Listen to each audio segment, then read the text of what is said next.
Hello, everybody. Back. Feels like it's been a long time. It's been only a week. I know it feels longer. I understand why it feels longer because it's a long winter in cryptocurrency, but I figured I would adjust the timing and uploads, and I'm happy with it. We did the HODL token part 3, and for those that are patiently or impatiently waiting for the rest of that audio, again, as I've said, it's always at cryptotalkradio.net, where you can hear the full audio whenever you choose. However, I think it was very good to hear from Mr. Adam Roberts about what HODL token's doing, get some clarifications on what happened and where they're going in the future. And I think it's one of the few that stands out in a crowd of, I don't want to say crappy tokens, but crappy tokens, let's be honest. So listen to that. And then, of course, I'm doing the weekly cadence, which I'll continue as long as I hear the feedback that it makes sense for people.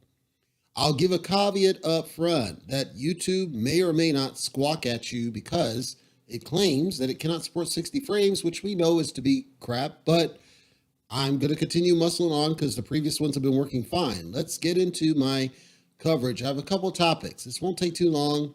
And if anybody has questions, I know there were some people affected by what's going on, by all means, ask them in the chat, or if you're hearing this after the fact, ask them in the comments and I will get back to you. So, at the top, let's get this out of the way because I think it won't take that long. Stacked Finance. Stacked Finance, the people behind Stacked Finance, it basically was a rug pull because they quit. And I was not part of Telescam.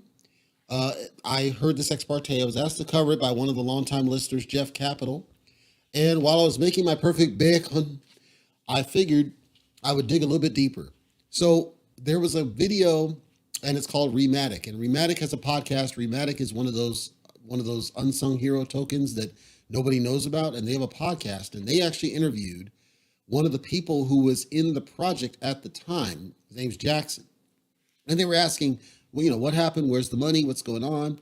There's a lot more to this. And I made the parallel to what was happening with, or what happened to Safe Earn, later known as Earn Hub, that being poor planning. Anybody that listened to my coverage when I looked at it prior to, I felt that they were not planned out very well. I felt that they were rushing things through. I felt that there were some gaps in what was locked and what was not. And I just saw that the pre-sale was going to kill them. They responded on social media and they criticized me for saying what I saw to be the truth, which is, I think this pre-sale was a bad idea. I understand why you did it, but I think it's a bad idea and it's going to be the death of you. And they were arguing with me. When I say they were arguing with me, they were arguing with me to the point they were overly defensive of Pink Sale, saying, oh, they've been helping us out and they've been a great partner. And I'm trying to tell them it's not about good intentions. We know about the road to hell. We're talking the decision to do the pre-sale in the first place. Very few of them have succeeded. And the ones that did, the pre-sale was hosted by them, not by Pink Sale, or as I call them now, Pink Scam, because it seems like anytime there's a Pink Sale, pre-sale, those are invariably at risk of some scammy behavior. I can go down the list. OpenString World, who argued with me when I told them this is a bad idea, and then people dumped off the project because they put this vesting garbage in place.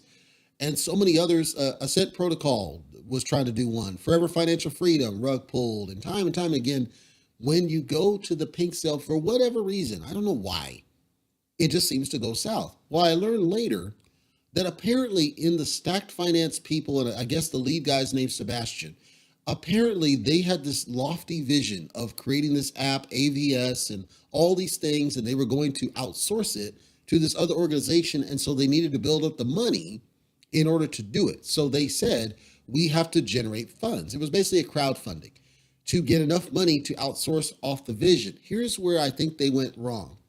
If they put the vision ahead of the strategy, they already were broken from scratch. And what I called out up front, it was never going to work because you should have a strong sense of your strategy before you start going into vision, because what we just saw happen with them is at risk of, and higher risk of happening when you do that. I don't know why they did it in that order. I don't have that answer. I'm just sharing what I was told in this interview with Rematic and the Recast, their podcast, and I do recommend it. If you're on Twitter, we're at CTR Crypto Radio, and you can see where we gave them a shout out on our Twitter back and forth, because I felt like they just, for whatever reason, screwed the pooch on the pre-sale, and they were setting themselves up for failure, and they didn't believe us, and that's cool. All I was asking, now they're gone. They're all long gone. I just want people to come back and get my credit, because I called out this is going to be a risk of happening, which is you're creating undue pressure on yourself, right? We say we have this vision, we want to create this thing, no planning of how we're going to get there, no real budget consideration. We create all these wallets that sound good, but we can't really justify why some are locked and some are not. Then we are putting cart before the horse, right? We're making promises, and we put out news pressers and all these. So now all you're doing is you're just creating this stacked risk, no pun intended, and eventually it's a house of cards. And then them just quitting. EarnHub did the same thing. EarnHub, they basically quit because they couldn't handle the negative, what was happening in social media. They couldn't deal with it. They buckled under the pressure. This is why in other projects like LockPay with Car Salesman 2.0, I said these are risks, because he himself called out, these other projects, they failed because of the FUD, just negativity. And that's what killed them, is the negativity. It wasn't me. I failed. People fail. Just like with Car Salesman 1.0 and SafeFood, I failed. People fail. There's negativity, and FUD kills. If FUD kills and you're creating more negativity by lack of planning, it's going to create additional risk. So people that listen to me for a long time will hear me on these projects that look good on the surface, but they make a bad decision, and it only takes one. When you make that one bad decision, you can't go back from it. You get one chance. And the problem is the people, this Sebastian dude, my theory is he's going to try to spin up another project, and he's going to have a negative rep following him, just like these other car salesmen, because he's now essentially has led a rug pull, and that's going to follow him. What good did it do? You didn't do good by the investors, because people lost money. There's right now still 9,000 people, I believe, sitting on this business, waiting and seeing what the heck happened, that may not even know that something happened. They may not be aware. I know some sold off. I checked with Jeff Capital, who's a longtime listener on the YouTube channel. He said he sold the moment the thing happened, but there could be other people still sitting on it, hoping that it comes back. I don't see any transactions since the 15th. That's when they made the announcement. So maybe they locked trades. That means they're trapped and their money's gone. It's basically gone. If the Sebastian dude comes back on another project, he's out. He's got a negative rep. Investors lost. Nobody wins. All because of one bad decision, which is, why are you going to the pink sale pre-sale when you've seen multiple projects all fail when they do that? And for whatever reason, we're not making smarter decisions going forward.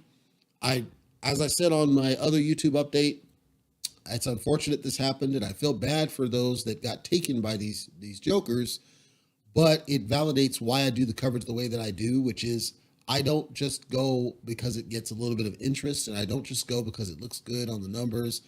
I look at fundamentals, core fundamentals, even to the decisions they make when they launch it, pump and dump patterns and risk. I look at everything, and I put an assessment, and anybody who's a gambler and wants to roll the dice, I support them, because I understand that that's a trading strategy, but I don't want people to get wrecked. Never, because there's no reason for it. We have a lot of other projects that know are not going to make you millionaires overnight, but they're strong projects that aren't going anywhere because of the nature of what they are. And that's pretty much my fave 5 and a select few others, but there's very few of them being created now. And some of them, we need time. We need years to pass so we can test them out and see if they're in for the long haul.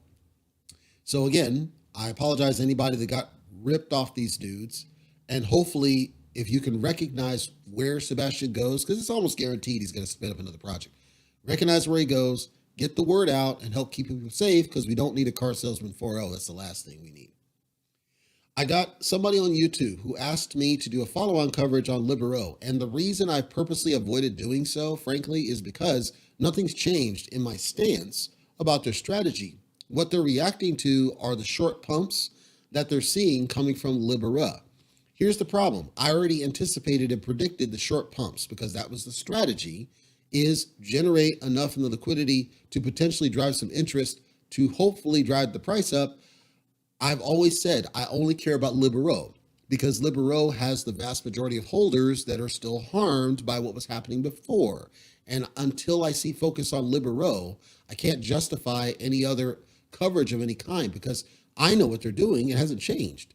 They're going for short pump liquidity build, which by their own documentation said was not the right answer. Well, then I'm not going to support what we're talking about here because it doesn't help the LIBERO holders. As you can see, the volume is still at an all-time low and going down. This doesn't mean that LIBERO is tanking. It's already at its base. It's already lower than the pre-sale price, so it can't really go any lower. But the team had sent out some messages, and they said that, the burns are helping LIBERO. The burns are helping LIBERO. I'm pretty sure if you look at the graph, that's not true. Because if you heard me on multiple of my coverages, I said, it doesn't matter what you do with the liquidity for LIBERO until you solve the two issues with LIBERO. Number one, the sell pressure has not really been resolved to a satisfactory level, but most importantly, you have to generate buy pressure. Today, there's no reason to buy LIBERO because of the actions they took. So it's not going to be able to sustain. It's not going to be able to go up. You still have too much supply in the mix. The emission cut didn't make a difference. I had another user ask about the APY change. It's now down to 500 versus 4,000. That's a little bit different. I know why they did it, because they're trying to react. What happened is in LIBERO, the whole vision of LIBERO, and this is why I said it wasn't going to move the needle. The whole vision of LIBERO was to get it on the centralized exchanges. That was the sales pitch, and that was the vision, and that was the message, and that was what they were trying to do. However, they got pushback. And it was Bitmart that called it, and I'm pretty sure L-Bank had the same thing, that said your APY under what's, LIBERO, which is what wrapped inside LIBERO, your APY here is too dang high. So they did a cut down to the 4,000 to try to appease it. Remember, they said on my other update, they said it should clear it to get in June. We are now in July, and it's not on there as far as I know. It's not on the exchange because the volume doesn't look like it is. Okay, well, that means that something else had to happen. Now it's down to 500. And my guess is that 500 will probably be the lowest, because 500 is probably the lowest that they could sustain to make it, to sell it. But they're still not on the exchanges. So, okay, I continue to question how it is that Crypto Talk Radio doesn't know what he's talking about when I told you this was going to be the truth. And I said, I don't think the actions you're taking are going to move the needle for LIBERO because we haven't solved the underlying problem. It's not about shinies. The shinies are only short pump. If short pump's what you want, which is what they said, great. I just don't support it. So for the person that, and I forget his name, but he asked me to do the coverage, circle back. That's why I haven't done it, because we haven't fixed the underlying issue. The short pumps are not fixing the issue. They're just short pumps. We can ignore them because we have other problems in the industry, which I'll get to in a second. So then he called out that the LIBERO price was jumping. It's jumping. If you heard my other video, I said, LIBERO's price is not jumping. LIBERO's price is down.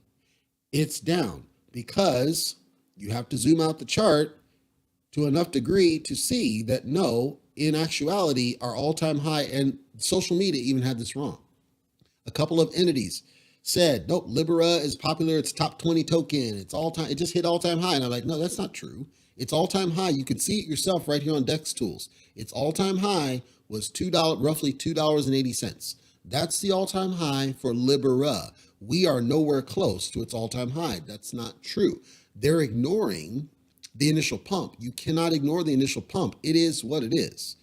This is what it is. You cannot ignore true all-time high, because if you're going to do that, we can make the argument that SHIB has hit all-time high multiple times, which isn't true. It only hit all-time high one time when it launched on Coinbase Pro. No, LIBERO has never hit its all-time high since the initial pump, which is when it first launched, and it went live on DigiFinex, which is where the number came from. You can't ignore DigiFinex. It's a centralized exchange. That was valid traffic. People literally sold for that amount. So no, I just level set everybody listening to this, whether you're live or not. LIBERO has not hit its all-time high. It's not close to its all-time high because its all-time high is almost twice where it is now. It's down. Is it trending upward? Yes, but right now it's nowhere close to all-time high. Let's be clear on this. Now, its liquidity is in a healthy state. I'm not saying it's unhealthy. I'm not saying it's crapping, because they've resolved the crap to some degree here. But I want to just level set. It's got a long way to go before it's true success. And until it hits this number or greater, Libero's price continues to go down because the burns are not enough. You only have 29,000 of volume. That's not enough to burn the excessive supply of Libero. So it's cool if people support Libera because they can buy and sell it. One guy said he bought it $1 and he's up 50 cents. Great. I support you because you gambled and you won. However, anybody who bought in at this $2 and something is wrecked, and they will continue to be wrecked as long as the volume's low. I think in crypto in general, we are losing sight of the overall impact. That's why I said with the Seifu, the diehards, it's like, and let's just spin over there because it's opportune. This token peaked at $330 a token. In my coverage, prior to going live, I said it's going to have the initial pump and it's going to crap. I don't know how far down it's going to go, but it's going to crap and it's going to struggle to recover because of the nature of the hype around it. It peaked at $300 something a token. It crapped down to $200 some odd dollars or $170 some odd dollars. I said it's going to go down a little bit more because we have to see what the sell pressure's like. Nobody believed me and they attacked me. These are obvious signals that you can see in a graph though. Anything that has the pump, you can see when rebasing tries to do a thing. The problem with a lot of these tokens, and the reason I'm calling Seifu now, all of them tried the same gimmick, which is rebasing. The positive rebase will keep the value in that state. All you're doing is printing money. But what happens when you don't have the volume? When you don't have the volume, you're creating an inflation situation and you're losing value. They had to learn that the hard way though. Libero is fighting from behind and they're trying to use another token to burn the supply of the first one to manage the inflation. But it's fighting from behind. It's going to take a long time before we're going to see any noticeable, and you don't have the volume to justify that it's going to move. In Seifu, they're not doing the other token at all. They're trying to use all these other shinies like this racing car garbage and a potential blockchain and all this other stuff. They're not going to be able to pull it off.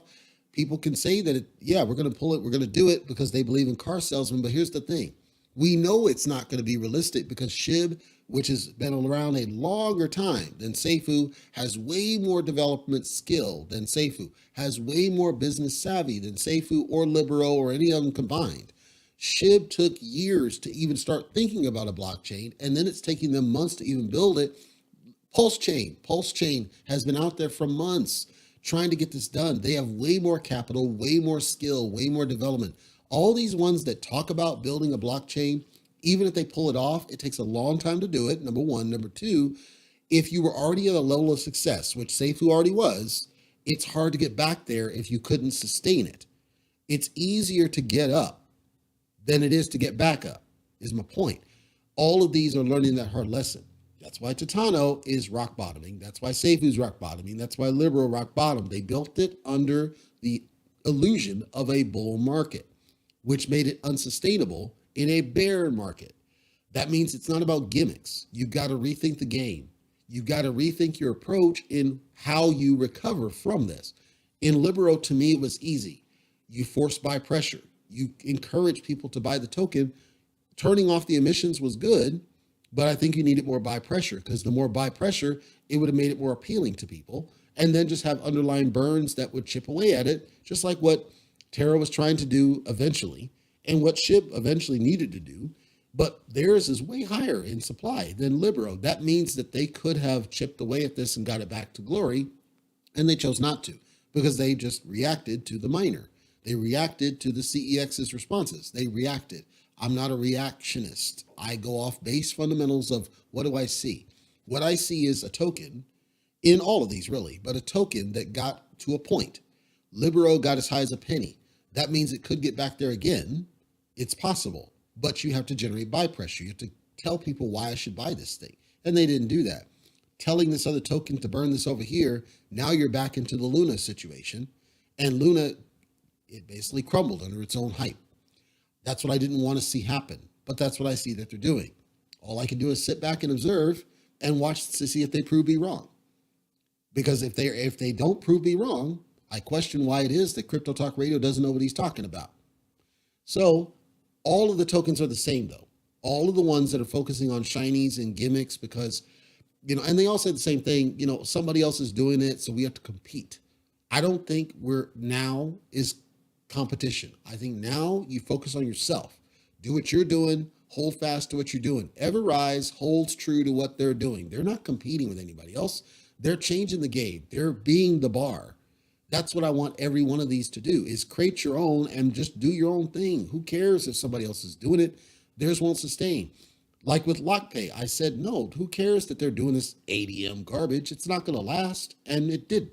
SafeJet, it's not going to last, and it didn't. So stop caring about what they're doing. Who cares? Let them fail. You sit on yours, and you make your stuff not stink, and you just keep moving forward with what you're doing, and you're going to win at the end of the day. And many of them don't buy that. I don't know why. I can't, it's their token, whatever. I don't support that. I never will, never have. It is what it is. So the other thing I want to quick talk about, there's a lot of exchanges now that are locking their crap down. They're suspending their trades. There's a new one showing up every week at this point where they're locking out trades.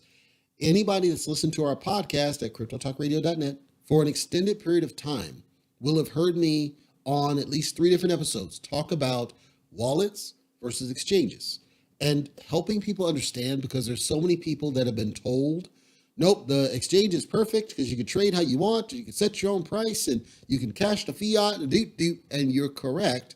But there's a saying in all of cryptocurrency that's been floating and people don't listen, which is not your keys, not your coins. The point is, when you put people don't know this because they don't read the terms, and they should. When you put your cryptocurrency in an exchange, by you signing up for the exchange, you are agreeing to terms and conditions. And if you read that, which nobody does, but if you read it, you're going to find a line that says something to the effect of, we are a custodian on behalf of you, and we are holding this on your behalf, and we maintain the right to revoke your access to this at any time we choose. We hold the right to make them no value. We hold the right to do whatever we want because we're your custodian. You are essentially entrusting your cryptocurrency to the exchange, which I said, don't leave your crypto in an exchange because you are at risk of losing it, no different than a rug pull. And people couldn't get it. They're like, wait a minute, it's a business. They have to do that because they are insolvent based on the way they work. A centralized exchange, most of them, the vast majority of them, not all, but the vast majority of them, what they do is they borrow money, and they use the borrowed money to acquire, stock of crypto, as in inventory of cryptocurrency, to allow people to buy and sell and trade the thing. So when you deposit or you purchase in, you're basically working off of borrowed funds. Some people are like, huh? That's how banks work. When you have a bank and you deposit your funds into the bank, it's why it's called a depository. You are essentially giving them your money and making it available to lend to other people. So it's not really yours while it's in the bank. That's why they can freeze assets. That's why they can take your money and give it to something else. Because if they find that you are part of a criminal operation, they can take your money anytime you want to. This is why in the distant past, you're talking like 40s and the 50s, people were nervous to trust banks. They would literally stuff mattresses and do all they could to have cash on hand, because you can never take cash from somebody. You never know how much people have. It's not tracked. It's not traced. It's off the grid. And so when digital started to be rising, right, of just banks and digital transactions, ACH and wire transfers, now you're giving all this data to all these entities to track and trace your transactions, which allows them to know where money's moving and why. With the exchanges, because of this underlying, and you can read the terms yourself, they are borrowing money in order to allow you to do these transactions. So I always said, if you need to do it just to get fiat, great, do that, get the fiat, get out. If you need it to convert, do that, convert and get out. Either way, I recommend always have your crypto in your own wallet that you control. Ideally, it's a cold wallet or an offline wallet. Do everything you can to where you maintain control of your cryptocurrency and nobody can, quote, seize it from you, because there was always that risk of this happening, which is, as the underlying funding behind this fails, these guys become further insolvent and they will not be able to pay what they want to pay, which means they have to stop the withdrawals, because that would mean that people would just, if they didn't, people would just dump out, right, and put them in the red and crap and burn it. So Celsius had to block the withdrawals, Voyager had to block the withdrawals, Coinbase had blocked withdrawals at points in past. Every last one of them had done it at some point. I think what happens is people get comfortable with exchanges because of the ease of it. I understand. All I said was, once you do what you need to do there, get it out of there. Don't leave it there. It's the same thing as if I had a bunch of stuff, I would walk into the mall and I would buy some clothes at the mall, but I would just leave the clothes there and say, yeah, I'll just come back and get clothes tomorrow. Why would you do that? You wouldn't do that. It wouldn't make any sense. They're your clothes. Take them out of there and take them home because they're yours, because you don't want them stolen. So I'm not focusing on Voyager in this. I'm using Voyager as yet another example that there's multiple of these that are crashing and burning, and explaining why this is happening.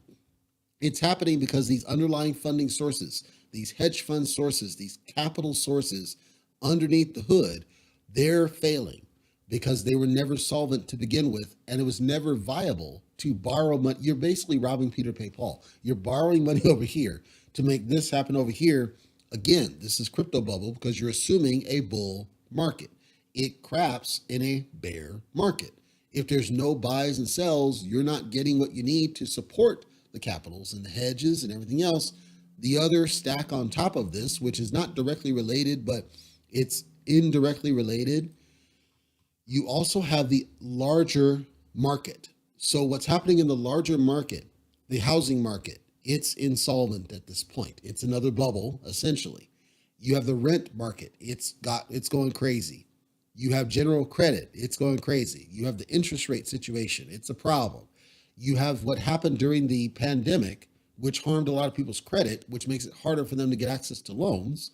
If they can't get access to loans, they're not able to make the purchases, which stalls profit over here. Without profit, there's no reinvestment. Without reinvestment, you can't support these other things like the 401ks and everything. Everything is tied together. So that's why you're seeing this kind of house of cards crap all across the board. And the reason I'm telling this here and why I thought it was a good forum, the media will present this constantly as crypto's dead, crypto's done, da, da, da, da. We've heard it multiple times. We're going to hear it again. This is not a crypto issue.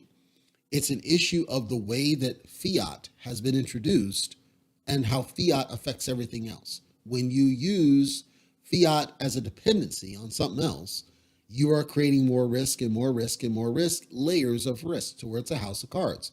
Pull that one and it all comes crashing down. This is what we see. It is all dependent on everything flowing nice and smooth with ready access to fiat in your country of choice, and that we don't have any disruption on things like supply chain that affect our ability to buy these things. We don't have any disruption in terms of regulation, which affect our access to things. We don't have limitations in, store fronts, because a lot of them shut down. All of these things together it was a perfect storm of crap and burn. That's what we see. It is not a crypto thing. Crypto was tacked onto fiat and tacked onto the economy, and the economy underlying is having major issues, and crypto can't support it. There's nothing to do there. How do we get past it? In a future state, as yet to be determined, we should be able to do cryptocurrency without the reliance on fiat. People are like, well, what's the point? The point is, at the end of the day, when you go, here's the myth that was always promulgated. I was just reading about Decentraland, Mana, and the Metaverse and all this garbage that started popping up when Facebook said, we're going to rebrand the Meta dupe and do this. And instantly I'm thinking, we tried this before with Second Life. Second Life is still a thing, but it's never mainstream. It's never going to go beyond a certain point. It's a pipe dream. Why are we even talking about this? Decentraland positions that you can purchase this land that can never be taken from you. The government can't intervene because it's decentralized. They can't take this from you. However, all of this pitch and sale about metaverse and all this garbage misses one key fundamental. What is the value of a thing that cannot be taken from you when it does not have any fiat equivalency? If it doesn't have fiat equivalency, you're assuming the value according to a crypto bubble. So it doesn't matter if I own two stores that only exist in some game, some video game. Let's say that Cyberpunk 2077 built some DLC that allowed me to purchase stores. Grand Theft Auto, great example. Who cares if I own that car dealership in Grand Theft Auto Online? Who cares? Nobody cares except people playing the game. And they don't see value, fiat value. They may see game value, not fiat value. People outside the crypto bubble don't care about GTA. Thus, they don't care about the fact that I own this. That's the flaw of Decentraland, Mana, the other ones that are popping up where you can just buy this digital land. And the ones that say we'll tie the digital land to a physical, but you don't really own the physical with it.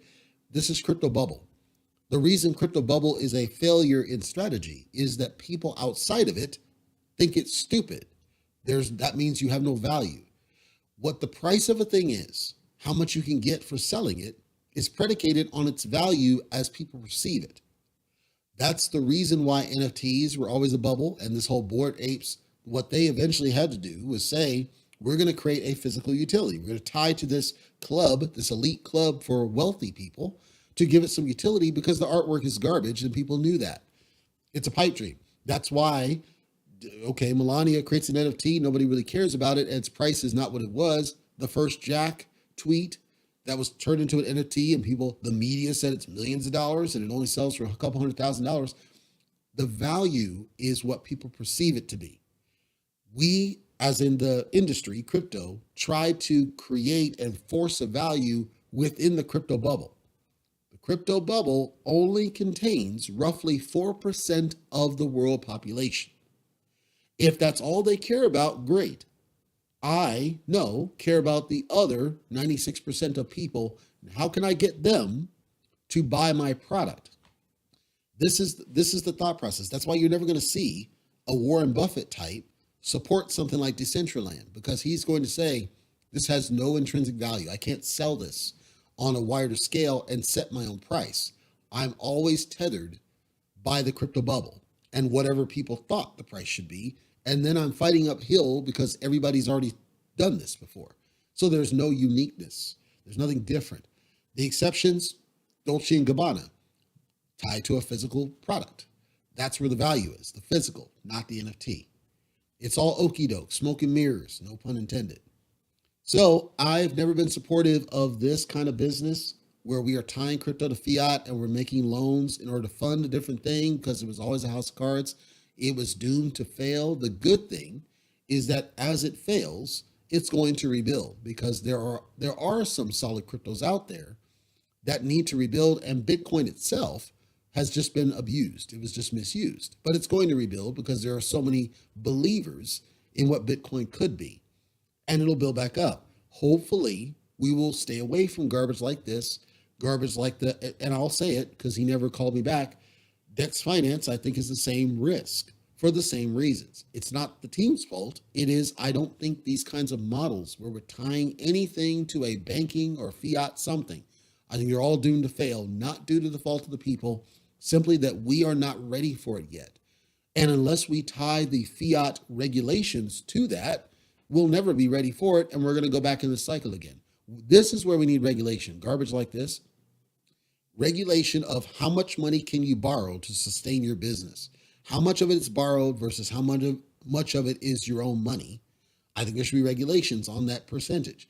To me, you should have no more than 30% in borrowed assets, period, point blank. You cannot go over it. If you can't support your business here, you grew too dang fast, and you should be forced to downsize, even if that means you have to give customers away or whatever you do. I think we should have insurance required as part of all of these. The insurance is, if I have to cut my withdrawals to maintain solvency, great. You still have to make people whole. You cannot keep them from their money. We should get rid of the terms that say that we can take your money at will. That should not be allowed under any circumstance that we can think of, unless it's for criminal, like you're doing money laundering or something, we can prove it. That's different. Point is, we should never allow this, but we allow it because crypto has been given a free pass to try to act like banking. And that's the flaw, and it'll never resolve until we stop doing that garbage. I think we'll get to a point where things are better and we're in a better spot. It's going to take a while for us to get there. And it's patience, and some people don't have the patience, and I perfectly understand. And I don't want people staying in if they just, it's like we can't predict a thing. There are certain core fundamentals that will never change. Number one, not your key, not your coins. If you're going to hold cryptocurrency, don't leave it in an exchange. Put it in a wallet that you own, that you control, transfer into an exchange if and when you need to. Don't leave it in there. Because if you do that, you are at risk of this. I don't care what exchange it is. They all have the same term. Go read it yourself. You don't have to believe me. They all have the same term. They word it differently. It's the same thing. They are a custodian for you. They hold the right then to take the crypto from you for whatever reason they feel like it, including their own insolvency. Why would you want that risk? You don't need to. Put it in your own wallet. If you need to purchase cryptocurrency, there are over-the-counter ways, meaning peer-to-peer, ways to purchase crypto if you must do, but you can use these exchanges to buy it and just make sure that it's transferred out to the wallet. I'm not saying don't use them at all. I'm saying use them for the core definition of the word exchange, which is I'm in, I do a transaction, and I'm out. That's it. Don't store it there. I know it's tempting, especially if you want to do limit orders and all that. There are decentralized ways to do limit orders. There are decentralized ways to do stop loss. There are decentralized ways to get the same benefit. Are they clunky? Absolutely. Or leave it in exchange and accept the risk, which is why I say, long as you acknowledge you're a gambler, I support you. It's a gamble now. Everything's a gamble. That's why I keep saying the word gamble. And I'm not saying that to freak you. I'm saying that to hopefully keep you safe from nuts like this dude over here. All right. Jeff Capital's here with us. Welcome, Jeff. Appreciate having you here. Still holding Liberos, not using the miner. I think that's a smart strategy. I know people are doing the miner, but it looks like it's mostly wealthy people. And the bull market versus bear market, I believe, is the core reason why we see so many failures to the degree that we see them. Everything is built under constant volume, bull market, bull rush. It's fine to build for it as long as you also build for bear market. And none of them do because they're trying to get profit now. They're trying to get money now and then get out. That's what they're doing. It's obvious. That's why you have the immediate pump and then the crap, and then you're expected to just hold. People have already taken money off the thing. So we already knew what it was. That's part of the motivation behind pre-sales. Pre-sales, if you run up enough hype on social media and enough shillers, you're going to make some money. And they take that money and they go off and do it again on another project, which is why I said, I think Sebastian from STACKD will do that. And hopefully people can watch out for it because that's the new norm. It's also why I've repeatedly said during this bear market, the only tokens you can really go off of are the core ones, the ones that can never fail you because they always have some basic utility. Bitcoin is going to recover. We just don't know when. So the worst you could do is buy the dips and hold it until it recovers. We know it will recover. We don't know what level, but it's pretty uniform that it's going to go way higher than it ever did before because of demand. Ethereum has utility because you can buy other cryptos with it. So no matter what its price is, it doesn't really matter. If anything, you can get more for it, the price. Your money goes further. It's the inverse of inflation in a way. Same with BNB, same with AVAX, same with Matic, same with Phantom. You can use the bear to stack up on the core, which positions you to buy into other projects whenever the bear market ends. Like those have no down, except for the ones that are at risk, like Mana for Decentraland, because Decentraland, in my mind, was a bubble waiting to burst. But the other core tokens are perfectly fine. And that's why I've always recommended that's the best strategy right now is focus on the core tokens because they can never steer you wrong. The issue is we still have people who are tempted by the I want to be a millionaire mantra, which is not going to happen in a bear market. It cannot do. I would love it like everybody else, but it's unrealistic. So I think that ones like Libero that was purposely built under a bull, the thing is the bank was built for a bear and it was done right. They made a mistake at what happened after the fact, which is they didn't rethink the model to just adjust it to make it flexible. So the model works in Libero Bank right now. They didn't need to go to Libero at all. All they had to do was make the emissions flexible as part of the design. They did it for the Binance USD rewards. They didn't do it for the core token rewards. That's where it went wrong. So basically, the Binance USD APY, APR, it says, goes up as the price of the core token goes down. That's great. The emission for the core token never changed. So you were basically just printing more money on the market. What should have happened is the inverse of the BUSD. What I would have done is say, if we see that the price is going down at a certain velocity, kind of like their circuit breaker on Libra, if it's a certain velocity, we're going to change and we're no longer going to issue the core token to you as the reward. We're only going to issue Binance USD and increase the Binance USD payouts without affecting the core token so that we didn't create an inflation situation, but we're compensating you more during the bear period. If they had done that, it would have been a standout in all of cryptocurrency because nobody else is doing that level of, hey, we want to pay you more. The BUSD 3x miner tries to do that. But the problem with that one is you're forced to lock your money in there and you cannot get it out.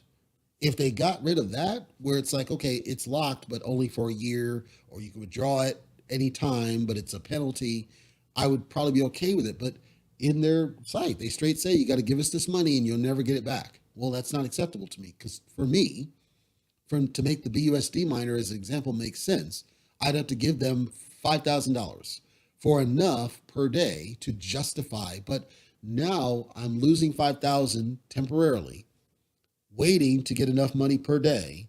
And at my current math, it would take me 2 months to recoup that 5, but I'm still down 5. Do you know what I'm saying? Like, it's not to get to the profit. Now it's 4 months. Well, I'm not cool with 5,000 being locked for 4 months because things happen. And I've already got tons of money in the banks, all 3 of them, and they're just down. Whereas if they weren't down, I wouldn't care as much. I think if they would just say, we can now roll your money that's in Libero Bank over to this other thing without you paying more money, I'd be more on board with it. They didn't think about the flexibility of the bank. They didn't leverage it. And so they're they're reacting. It's fine. It's up to them. I think there was a better way to do it. And they're just reacting after the fact. And that's what all of them are doing. They're just doing another shiny. It's a layer on a layer, but then that's House of Cards. It's going to crap at some point. The miners can't sustain because you're going to run out of people willing to pay thousands of dollars at some point. We don't know when, but it's going to run out of people willing to pay thousands of dollars to the thing. Then what do? We haven't solved the problem, which is people aren't really buying Libera. They're buying the liquidity pool token, which is half of what we should have. Think of it this way. If I bought 10,000 for the miner, I'm only buying $5,000 worth of Libera. Why would I want that instead of $10,000 worth of Libera? Because the $10,000 of Libera would be more burn than what we're currently doing. Right now, we're only doing half a burn. Doesn't make sense to me. I would rather all that money go to Libera. The easy way to do that is to get Libera on the exchanges, which would have been my focus. I would have fixed whatever Bitmart wants, whatever LBank wants, and got it done. Because that would have given me more volume on all of it. It would have given me more volume on Libera, more volume on Libero. It would have created interest in FLibero because FLibero is still profitable right now. To me, that would have been the best. The miner didn't do any of that. All it's doing is half of what we could have. And they're banking on the popularity of the thing using numbers. Look, this person got 7,000 in the liquidity pool. Yeah, but that's only 3,500 of Libera, which isn't going to move the needle. That's why the price isn't going significantly fast, because we haven't solved the underlying problem, which is a lack of interest in all of the tokens, which is because of sprawl and shinies.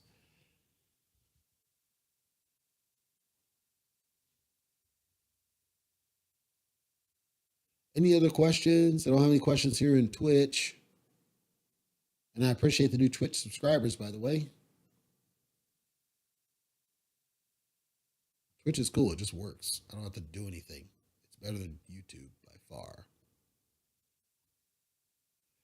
Yeah, Jeff, FLibero currently is the only profitable in the ecosystem now. I don't have, it's back to what it used to be, which is I only have at current prices like $160 worth in the thing, but I make like $3 a day. That's how Libero used to be. It's perfect. But they just did the DAO and they're going to do FLibera and they're going to change it all again and that's going to jack it all up. But I'm just writing it for as long as it lasts. But it doesn't have any gas fees because Phantom is cheaper on the gas than Binance.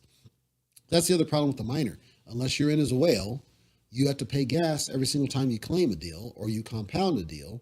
And then every time you zap, you got to pay gas. And the gas is higher for zap. Every time you unzap, you're paying gas. So you might, it seems small, but it adds up because you're doing it every single click. They don't have it where you have to be a whale to do the auto compound, which doesn't make any sense to me. On the Phantom side, there's no gas. I've never paid more than maybe 5 cents of gas for the months I've been in LIBERO, but it makes me roughly $3 a day consistently because of the way that it's built. It still has the constraint, and there's not a lot of people on it. There's only like maybe 20,000 holders, and the vast majority are in the bank, but it also doesn't have the excessive supply because it doesn't, a lot of people don't know about it yet. Remember, LIBERO has had over 150,000 holders at one point. LIBERO is a fraction of it, so it still has the bang for the buck, because that's what it used to be, is $200 in there, and you're making $3 a day. That's pretty dang good. I can justify that one. If they weren't going to do LIBERO, that's one where I could justify tossing 5,000 at it because the bank would pay me significant amounts of money at that point. Now that I know they're going to do LIBERO and they're pretty much gung-ho to do it, and they're not going to do the bond, LIBERO is going to be jacked up. But today, it's still profitable. Yes.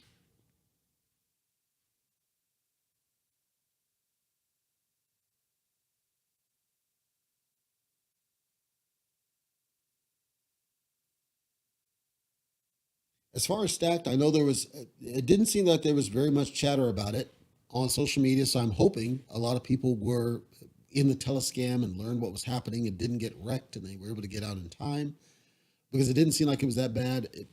From what I can tell, there's very few people talking about it. There's no videos about it other than Rematic's coverage and mine. Nobody else is really chatting about it. So I guess it's good that it crapped before it had a chance to wreck more people, like EarnHub did. EarnHub really crapped a lot of people for the same ultimate reason. They just got frustrated and quit. It is what it is.